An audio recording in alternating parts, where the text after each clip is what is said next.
Buenos días, buen domingo. Voy a conversar con el presidente de Fedecámara, Ricardo Cusano. Hablando de Fedecámara, ¿cómo termina el año, Cusano? Bueno, antes que nada agradecido por la oportunidad. Feliz domingo a la audiencia. Un año muy complicado, ¿no? Un año terminará con 9 meses de distanciamiento, con profundas carencias en lo financiero y sobre todo con un deterioro del poder de compra del ciudadano, que al final es el que le genera la movilidad a la economía, ¿no? De nada sirve un financiamiento, unas capacidades empresariales dispuestas a producir cuando tienes una ciudadanía que no tiene poder de compra. ¿Por qué eso? Lamentablemente la visión del modelo económico ha deteriorado totalmente las capacidades de compra, o sea, tiene una política monetaria que no ha sido sustentable, excesivos controles a la economía.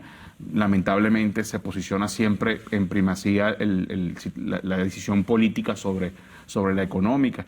Obviamente el distanciamiento de Venezuela de los mercados financieros internacionales. O sea, es una serie de factores que se traducen al final en precariedad para la sociedad. ¿Cómo sienten ustedes el empresario eso? ¿Perdón? ¿Cómo sienten eso en el empresariado? Lo siente, la primera gran demostración del sentir es que se han perdido 60% de las empresas en los últimos 21 años. Pero en este último año se siente en el deterioro del patrimonio de los empresarios, en la desmejora del entorno, de las infraestructuras, de las capacidades productivas. En el marco de la pandemia, solo 10% de las empresas han tenido capacidad de crecimiento, de mejoras, de generación de riqueza. El otro 90% está prácticamente en desmejoría de su Pero capacidad. no se observa eso en el abastecimiento. Parece que la gente va a los mercados y consigue el producto. Bueno, hoy hay distintas razones por las cuales hay más productos. Ajá. Una, menos consumo. uno, menos consumo, obviamente. El segundo, también ha habido políticas con las cuales se lesiona en unos casos la producción interna, pero la política de permitir producto terminado con bajos aranceles o con aranceles cero también han ayudado al anaquel lleno. También con algunas materias primas, empresarios que han hecho un esfuerzo mayor para producir, pero entonces el anaquel lleno muchas veces no necesariamente por exceso de producción o por más producción, sino también por una caída del consumo, ¿no? ¿Y están importando más? Los últimos años, sin duda alguna, ha habido incrementos de importaciones. Recordemos que también la producción nacional tiene que luchar contra obstáculos estructurales, luz, falta de financiamiento, agua, gasolina. O sea, no es fácil poder mantener una Tú que eres un estudioso de esta situación, ¿dónde están los puntos críticos del problema económico? Quizás el primer punto crítico no es económico, sino es la necesidad de acuerdos políticos que permitan a Venezuela... ¿Acuerdos políticos con quién? ¿Entre quiénes? Bueno, no se entienden. No, entre quienes no se entienden. Nosotros tenemos una realidad que es un Estado con un gobierno que ostenta y detenta los símbolos del poder a lo interno. Tenemos el 70% del Producto Interno Bruto mundial que reconoce el presidente de la Asamblea Nacional. Esos desequilibrios no permiten construir a lo interno unas verdaderas políticas económicas sustentables e inclusivas, por cierto. Por eso el acuerdo político, por cierto, coyuntural en este momento, para solventar los problemas a la gente. Electricidad, comida, un salario vital, es decir, una ayuda directa al ciudadano. Eso sería ideal y que permite entonces disminuir por lo menos la desconfianza entre los actores para que se sienten a discutir un acuerdo integral que permita al país reinsertarse en pleno respeto a los derechos constitucionales, la vida, la alimentación, la salud, la educación, propiedad privada, libre empresa, derecho a elegir, pero también que sean acuerdos donde permita que la justicia no se use para vejar o mancillar al ciudadano, pero tampoco para la venganza, para que nos insertemos en un país. ¿Qué está ocurriendo? Esperemos que sí, no lo sabemos. Nosotros desde la empresa privada lo que hacemos es procurar soluciones para la gente. Esperemos que los acuerdos políticos se estén negociando. No, pero se están produciendo los problemas que tú planteas en la justicia, en la organización de gobierno, hacia el sector privado. Hasta el sector privado, veamos las noticias de los últimos 20 años, o sea, es una realidad, aunque hoy debemos decir que los últimos años, los últimos meses, quizás con más profundidad, han habido menos hostilidades hacia la empresa privada, pero el andamiaje legal sigue siendo... Ustedes van mucho a las reuniones esas que convocan en Miraflores. Pero más que las reuniones, el andamiaje legal que tiene Venezuela sigue siendo una regulación punitiva, que desincentiva. Y eso lo hemos planteado en las reuniones que hemos asistido en el marco de la pandemia, después de muchísimos años, hemos sido convocados a la vicepresidencia, al Ministerio de Finanzas, al CENIAT, a Comercio, a Salud, etcétera, dependiendo también los rubros de nuestros sectores. ¿Y tú crees que esas reuniones han dado un resultado? En algunos casos han dado resultados parciales. Por ejemplo, hubo una solicitud de que el IVA se volviera a enterar de manera mensual. Estaba haciéndose semanal, se llegó a quincenal, no es una solución 100% positiva, pero es algo. Ahora bien, Venezuela no puede vivir con pañitos húmedos, se necesitan verdaderamente soluciones integrales que permitan reactivar y salir de este círculo vicioso. Y el crédito bancario, la relación banco central, banco privada. Crédito bancario, ¿qué es eso? Cuénteme. No sé. No, yo tampoco, porque hoy en Venezuela la capacidad de financiamiento que tiene la empresa es, si tuvo capacidad de ahorro en el pasado, entonces puede ponerla a disposición de su empresa. Y lo demás es flujo de caja. ¿Los bancos no están dando crédito ahorita? No, es que no pueden. Recordemos que toda la banca pública y privada, en sumatoria, su capacidad de crédito es 150 millones de dólares más o menos. Eso es una agencia bancaria de un banco en el sur de la Florida o en Madrid o en Colombia, ¿no? O sea, son extremadamente precarias las capacidades financieras. Han habido algunos intentos, algunas propuestas de que el mercado de valores sea una forma de financiamiento que ha debido ser hace muchos años, pero todavía es precario. Vamos a un receso porque ya se está la productora que está con las manos alzadas como si fuera protestando. Dale.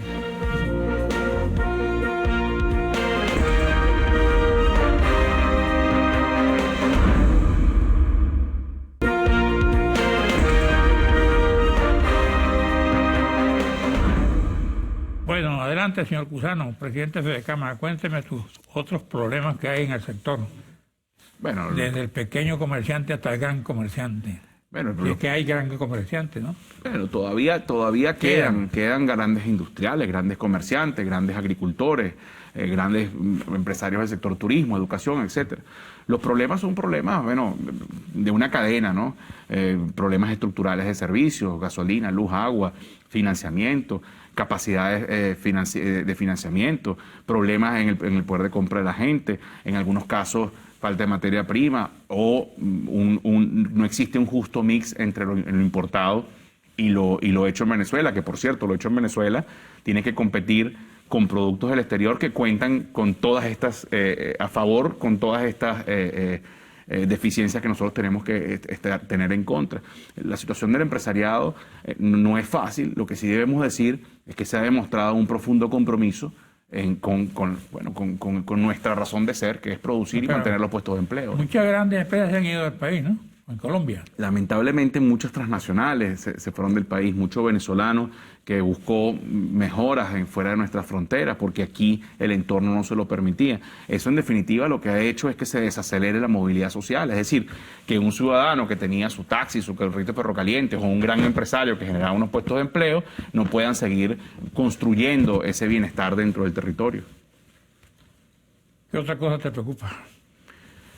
Mire, como todavía medianamente joven, que lo que tengo son 44 años, me preocupa que a futuro podamos seguir teniendo un país con libertades confiscadas en términos económicos.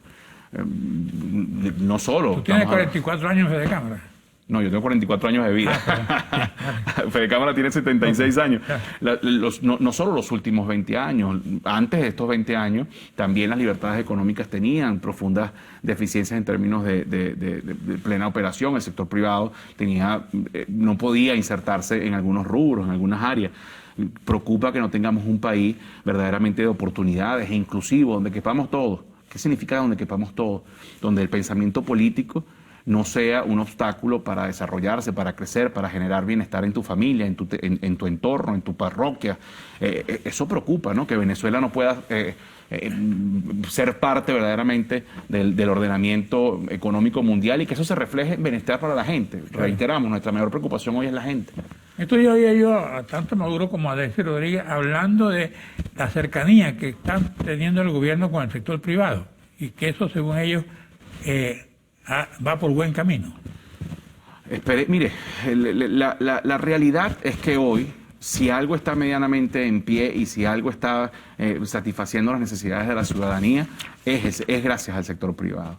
Entonces, cualquier actor político, cualquier actor en gestión de gobierno que aspire a que el empleo, a que la calidad de vida de la gente pueda mantenerse aún en la precariedad o mejorar, pasa por buenas relaciones con el sector privado, y el sector privado también tiene que entender cuál es su rol. Además, tiene que considerarse como iguales con el sector laboral, con el sector académico. Aquí hay que formar con visión de futuro. Obviamente, pensar en innovación, pensar en futuro en un país donde el 80% de la población está en pobreza, sonaría así como utópico o como posiciones encontradas. Pero ese es el objetivo, ese es el norte. Porque sin ese objetivo va a ser muy difícil mejorar esa condición, bueno, paupérrima que está viviendo muchos de nuestros connacionales y que preocupa, porque ahí está el futuro. El tema hoy, doctor, es que nuestros niños que serán los dirigentes políticos, los periodistas, los empresarios, los trabajadores, etcétera, deportistas del mañana, hoy no están teniendo en la mayoría del país su consumo proteico. O sea, hay profundos problemas que no son de presente, son que pueden ser mucho más complejos en el futuro. Ricardo, cuando tú viajas al interior, creo que viajas mucho, ¿no? ¿Qué te plantea la gente, el empresario que no es empresario, gran empresario, que es mediano empresario, que vive de su bodega o que vive de su poca venta? ¿Qué es lo que te plantean a ti? ¿Cuál es el problema que tú observas cuando regresas a Caracas? El primer problema que te plantean es el problema de las posiciones políticas, pero entienden que no está en manos de nosotros esas soluciones. El segundo, buscarle soluciones puntuales. Por ejemplo, cuando usted va al Zulia, te dicen no podemos producir con 14 horas de falta de luz. O cuando uno va a Mérida, en los estados andinos, la falta de gasolina. O cuando uno va, por ejemplo, al sur del país, a Bolívar, la inseguridad. O cuando vas a Nueva Esparta, no tener una política verdaderamente de desarrollo del turismo para que eso sea una forma de inserción social y de mejoría de la calidad de vida de la gente. Problemas, pero en líneas generales, todos se definen en la necesidad de respetar esos preceptos constitucionales y de fomentar lo que acabamos de decir hace un rato. Sí, está bien, pero esos son los problemas que hay en el sentido de la pequeña empresa, ¿no? No, la pequeña y de la grande. La gran empresa. La única diferencia entre el emprendedor más pequeñito que pueda haber o la empresa más grande que hay es el tamaño. Pero de resto los problemas son los mismos. Son legislación asfixiante, son que no hay capacidad de financiamiento, es que sus trabajadores, los propios empresarios y los consumidores, o sea, el ciudadano en cualquiera de sus funciones, cada día vive en situaciones más precarias, eso afecta a las capacidades productivas, problemas estructurales de servicios, necesidad de inserción en los mercados financieros internacionales, o sea, todo eso guarda peso en abrir una Santa María sin importar cuál es el rubro. Si yo te preguntara, estamos cerrando el año 2020. Al final de este año, ¿han abierto más empresas? ¿Cuántas empresas han cerrado según el cálculo que tienen los empresarios? No han abierto más empresas, se han mantenido las empresas que ya venían de una u otra forma estando operando en el país, pero se han mantenido achicando sus dimensiones y sus capacidades. En Venezuela para el año 2020 teníamos aproximadamente apenas unas 250.000 empresas, y digo apenas porque en una población de 25, 28 millones de habitantes es insignificante esa representación si nos comparamos por ejemplo, con Colombia, un país vecino, que en condiciones distintas, de menos hostilidad y de promoción de las libertades económicas, tiene casi 5 millones de empresas. O sea, ahí hay un desequilibrio que al final se refleja en falta de empleo decente, bien remunerado y sustentable, y en competitividad. ¿Qué significa competitividad? Mucha gente cree que pararse en un anaquel. Pararse en un anaquel es pararse frente al televisor y elegir tener Televen, pero también tener 50 canales más. Entonces, en ese momento el problema no es del consumidor, es de nosotros, es del canal de tener que producir mejores contenidos. Igual ocurre a los celulares, a la línea maíz precocido. O sea, ahí hay una deficiencia. ¿Y por qué la hay? No solo porque no hay tantas empresas, sino también porque no están los incentivos que generen esa competitividad. Venimos de unos incentivos perniciosos de un Estado que subsidiaba absolutamente todo, y además en segunda fase, y no menos importante, con una legislación que no no generaba esa confianza y no generaba esas posibilidades de desarrollo económico. A mí me decía alguien, no sé si es Colombia, me decía que el empresario, cuando quiere que el país progrese, él mismo busca la forma de empujar al gobierno a que ponga la cosa a funcionar. Pues. Entonces, dice, el empresario no le importa que quién gana las elecciones, quién gana en el Parlamento, sino yo vivo en mi empresa y voy a empujar hacia adelante. Eso está ocurriendo, para empujar también al gobierno. No, bueno, sin duda alguna nosotros no hemos dejado de plantear nuestras posiciones, nuestros sectores, con industria, con comercio, con turismo, asociación bancaria, FEDEAGRO, FEDENAGAS, todos hacen sus planteamientos, presentan sus soluciones. Hemos construido, hemos profundizado el diálogo social bipartito, trabajadores, empresas, para presentar, o sea, para empujar, pero lamentablemente no se han dado las soluciones integrales, ¿no? ¿Cómo está el sector agrícola? ¿Cómo puede estarlo? No sé, te pregunto. Está trabajando, no solo el agrícola y el pecuario, está trabajando con mucha vocación, con mucha responsabilidad, pero un poco como hacían los abuelos de los actuales agricultores o ganaderos, con las uñas, sin luz, con menos fertilizantes, con menos tecnología, pero están procurando soluciones, precariamente, pero procurándolas. Y hay otros problemas que me dicen que cuando se produce el traslado de alimentos, tienen problemas en los peajes, en las cosas, en las alcabalas, no sé qué cosas tienen. Todo guarda relación, sin duda alguna, ¿no? La subjetividad de la autoridad en las alcabalas. Eso. Bueno, vamos a un receso, regresamos para la última parte del programa.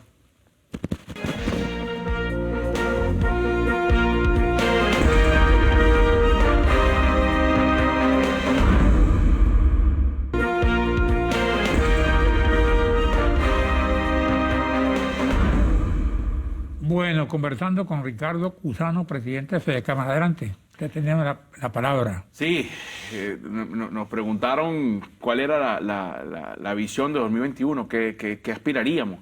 Bueno, aspiraríamos que en lo político existan acuerdos que permitan darle viabilidad al país, y en lo económico, que sobre la base de esos acuerdos políticos se puedan construir soluciones estructurales a la luz, por ejemplo, para el Estado Zulia, a que Venezuela se reinserte en los organismos multilaterales y pueda conseguirse el financiamiento para la reactivación del sector productivo, pero también, sobre todo, para que la ayuda humanitaria, los alimentos, la salud, pueda presentársele soluciones para y por la gente. Obviamente, todo esto que nos reinserte entonces en un camino de un Estado con el modelo venezolano. A los empresarios, creo que a la población en general no nos interesa ni el modelo chino, ni el modelo americano, ni el modelo cubano. Nos interesa un modelo de democracia, de desarrollo, con las características de los venezolanos, donde quepamos todos. PDVSA proyecta tipo de cambio 1.235 con 920 para el año enero de 2021. ¿Cómo ven ustedes eso? Bueno, si partimos de que hoy, domingo, estamos sobre los 450, y ahí estamos hablando de una devaluación importante. Lamentable que el poder de compra de la moneda venezolana sigue perdiendo fuerza, pero sobre todo que si esa devaluación no está proyectada con unas intenciones comerciales, con una intención de reactivación, o sea, con una visión y una política integral, cambiaria, monetaria, fiscal, comercial, de producción. Okay. Desde el punto de vista del titular, no es buen titular. ¿Tú eres empresario por herencia? Yo soy empresario por vocación. Por las dos cosas. Por las dos cosas, porque tengo la suerte de haber tenido una familia empresaria y nací dentro de una otra forma. ¿Tu familia era venezolana? Mi papá italiano, mi mamá de Churuguara, Estado Falcón. Ah, paisana. Sí, señor. Maduro de Churuguara. Ah, caramba, tienes sí. Parentesco. No, Maduro de Churuguara. Bueno, de Churuguara. Bueno, ¿qué otra cosa puedes decir ya terminando el programa? Sin duda alguna, que de cara aún y a pesar de tanta precariedad, desde FEDECámara seguiremos procurando soluciones para el país, unas soluciones con visión democrática, con visión de profundo respeto hacia las diferencias, y sobre todo que las diferencias podamos construir sobre ellas algo que nos permita un mejor país. Este es el país que tenemos, este es el país que tenemos que conservar y sobre todo el que tenemos que mejorar. Cuando hablamos de tipo de cambio, que hay unos pronósticos que son terríficos, sí. ¿Tú personalmente qué piensas? Bueno, lo primero que uno se le viene a la mente es que los bolívares que tienes en la cuenta pierden cada día más capacidad, y esa pérdida de capacidad lo que significa es empobrecimiento. Es que... Y hay bolívares en la cuenta ahorita. Yo no sé si tú tienes. Bueno, pero no son muchos y son pocos, porque al final no tienen verdaderamente no son un apalancamiento, no son una plataforma para mejorarle la vida a nadie. Por ejemplo, ¿cómo hace un jubilado, por ejemplo? Bueno, ¿cómo hace un jubilado? ¿Cómo hace un estudiante universitario que hoy esté pensando en graduarse, en poder alquilar un apartamento, comprar su primer carro, en ingresar, un muchacho que está estudiando comunicación social y que entra a un medio de comunicación, como lo pudo haber hecho usted en su momento, y que desarrolló su vida y creó riqueza, cada quien en sus capacidades para su familia? Eso hoy nuestra juventud prácticamente no tiene ese camino, no tiene esa luz que poder seguir. Y eso es lo que hay que procurar. Por eso somos insistentes en los acuerdos en un país de paz, en un país donde la respuesta, donde el venezolano, donde el ciudadano no se acostumbre a que la respuesta es la violencia. Porque si nos vamos al ejemplo que han vivido otros países vecinos, nos puede meter aún en más problemas de los que ya tenemos en lo económico y, por supuesto, con profundo drama social. Tú dices vecino, te refieres a Colombia, sí, a correcto. Brasil.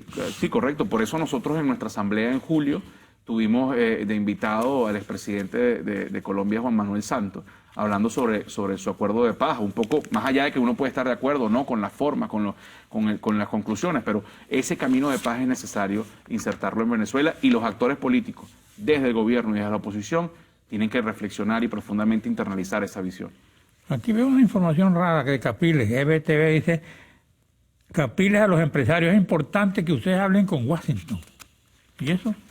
Bueno, mire, eso fue una declaración que él dio, una intervención que hizo en una Cámara de Comercio del Estado Zulia, pero en todo caso, nosotros desde Fedecámara, desde inicios del año, el año pasado, hemos estado conversando no solo con las autoridades en Estados Unidos, también con Europa, con Asia, con los multilaterales, absolutamente con todos los actores nacionales e internacionales, en búsqueda de propuestas y en búsqueda de soluciones para los venezolanos, no para favorecer ninguna tendencia política, para los venezolanos en el marco de nuestra Constitución. Oí a Maduro diciendo que él iba hacia la reactivación de la economía y eliminando las restricciones decretadas para combatir el COVID. Mire, obviamente hay necesidad de la reactivación económica, de que todos los sectores se reinserten a trabajar, a producir, pero el llamado que hacemos nosotros como Fedecámara a toda la ciudadanía, y en especial a nuestros afiliados, cámaras, empresarios y los trabajadores de los mismos, es que cumplamos con muchísima severidad los protocolos de bioseguridad, porque no podemos, la población no se puede someter a la disyuntiva entre hambre o enfermedad. La población tiene que cuidarse para poder producir y satisfacer sus necesidades. ¿Y ahorita que hay hambre o enfermedad? Las dos cosas. Caramba. Pero en todo caso se procuran soluciones a eso, que es importante. ¿Sí? ¿De dónde? Bueno, yo creo que por lo menos desde lo que me compete representar es lo que estamos procurando e intentando. Como te dije, estamos terminando el año y ya tú has dicho lo que propones, ¿no? Ahora, nosotros estamos cerrando el año en positivo. No, para nada. Tenemos un año que todavía, si bien es cierto... La inflación, la remesa, si bien es cierto, la inflación ha bajado, todavía está en números de 3.000, 4.000%, lo cual es la más alta del mundo. El año pasado tuvimos el fenómeno de las remesas, que inyectaron 3.200 millones de dólares a Venezuela de manera directa, se insertaron en el sector financiero. Eso se está perdiendo en 56%. Tenemos una economía que se contrae casi un 32% con relación al 2019, y en global, en los últimos casi 7 años, hemos perdido el 80% de la economía. ¿Qué significa eso? Que en el 31 de diciembre del 2013, una economía de 320.000 millones de dólares, hoy tenemos, 7 años después, una economía de apenas 40.000. Y eso se traduce en los ingresos per cápita, de unos 10, 12.000 a menos de 2.000. O sea, es una población, es una sociedad que se ha venido empobreciendo. No son buenas noticias, pero por eso las soluciones tienen que ser urgentes, y la sensatez y la madurez ciudadana, empresarial, política, sindical, tiene que salir a relucir en este momento, porque esas son la única vía de darle soluciones ciertas, sustentables y de gobernabilidad al país. Aquí dice Berkis que no hay dinero que alcance en Venezuela. La presión de la mujer no es una exageración. Desde que llegó la pandemia, los alimentos subieron 671%. Bueno, esa es lamentablemente esa vorágine de la inflación. No podemos olvidar que el marco de la pandemia ha venido acompañada de unas profundas deficiencias de gasolina, por ejemplo. También debemos reconocer que desde el día 1 al sector agrícola, agroindustrial, en las medidas de las capacidades y las posibilidades, se le ha procurado tener ese servicio. Pero en todo caso es un sistema, es estructural, es algo que es una bola de nieve que se tiene que atacar Mire, doctor, nosotros invitamos aquí al ministro del Trabajo de Perú, cuando Perú venía de una hiperinflación, eso lo hicimos hace varios años, y él nos comentaba cómo rompieron la inflación de un día para otro, de un trimestre para otro, en casi 3 cifras menos. A la inflación se le da por la yugular, pero para darse sobre la yugular hay que tomar medidas muy duras en lo político que requieren un profundo consenso social, político, ciudadano, para que entonces la gente entienda el proceso que vamos a transitar, porque no es lo mismo apretarse el cinturón por hambre sin esperanza que apretárselo para decir, bueno, esta es la última faceta de dificultad y con estas medidas vamos a salir adelante. ¿Qué pasó con las famosas reuniones de Noruega? ¿Tú qué sabes? La verdad es que no lo sé, porque nosotros no formamos parte, el sector empresarial no formó parte. Nosotros estamos convencidos que ante un nuevo proceso de negociación política, no digo Fedecámaras, pero el sector empresarial conjuntamente con la academia, con la iglesia, que tiene mucho que decir, tiene que ser un garante, un veedor, alguien que proponga y que luego entonces las partes puedan construir ese acuerdo integral, ¿no? Parcial por la gente e integral por la nación. ¿Cómo ve un empresario como Cusano lo que viene en diciembre, el proceso electoral? ¿Ustedes están entusiasmados? El proceso electoral. Sin duda alguna, el proceso electoral que está encuadrado en nuestra Constitución, lo más preocupante es que no va a traer soluciones a la sociedad. Es que nos va a presentar una Asamblea Nacional que no va a tener la diversidad de pensamiento que debería tener, que va desde la izquierda más radical hasta la derecha más radical. Los empresarios hoy son menos políticos que antes, porque yo leo la historia, bueno, viví eso. Por ejemplo, había aquí un empresario como Pedro Tinoco. Además, el empresario era político.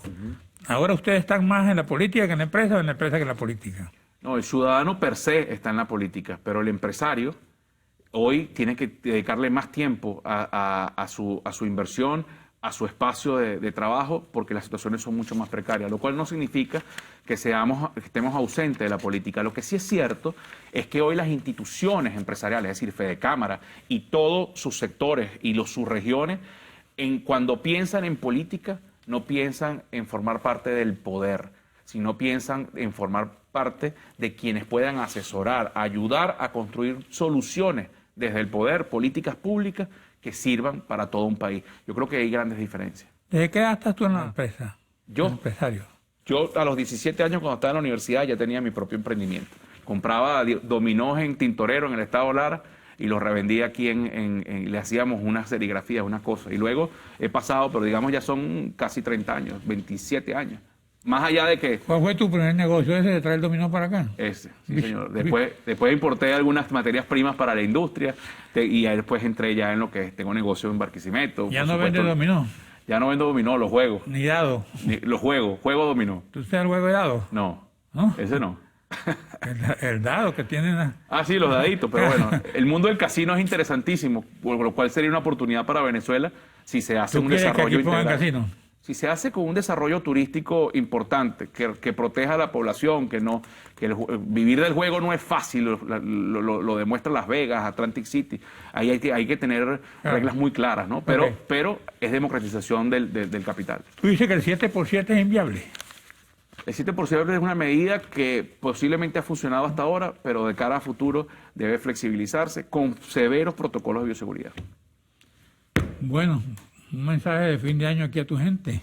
Más que de fin de año, de compromiso. El fin de año es todos los días.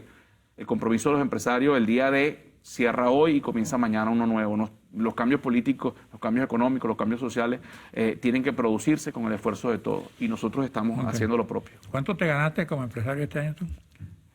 Le puedo decir cuánto he perdido y cuánto nos hemos empobrecido. Sí.